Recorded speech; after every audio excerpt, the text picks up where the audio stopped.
এক শ্রেণীর মানুষের মধ্যে বেআইনি নির্মাণের প্রবণতা বেড়েছে, এটা বাঞ্ছনীয় নয়। পুরসভা সতর্ক রয়েছে। সব জায়গায় পুরসভা কতটা নজর দিতে পারবে তা নিয়ে সন্দেহ রয়েছে। আইন আছে, সেটা প্রয়োগ হলে লাগাম টানা সম্ভব।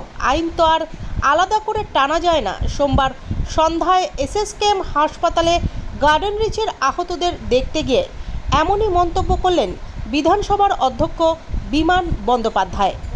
এটা একটা মানুষের মধ্যে একটা প্রবণতা এসে গেছে। আমি জানি না কেন প্রবণতাটা হঠাৎ বেড়ে গেল মানুষের। এটা হওয়া বাঞ্ছনীয় নয়। আগেও ছিল, এর আগে থেকে অনেক শুরু হয়েছে এইসবগুলো। কিন্তু ইদানিং যে একটা আমরা দেখতে পাচ্ছি যে একটা রেক মিস্ত্রি, যারা আগে থেকে বাড়ি টাড়ি তৈরি করেছেন হয়তো তারাই ইন্সপায়ার করেছেন যে করা যেতে পারে, কিন্তু এটা বাঞ্ছনীয় নয়। পৌরসভার ব্যাপারে অনেক সতর্ক রয়েছে। আমাদের ওখানে অনেকগুলো বাড়ি ভাঙা হয়েছে, তা সত্ত্বেও মানুষ রয়েছে, তারা বুঝতে পারে না, তারা বুঝতে চায় না।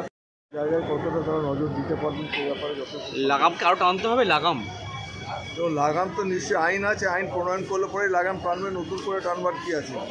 আইনের পথে চলবে। যারা যদি আইনটা ঠিকমতো প্রয়োগ করা হয় তাহলে লাগাম এমনি থাকবে।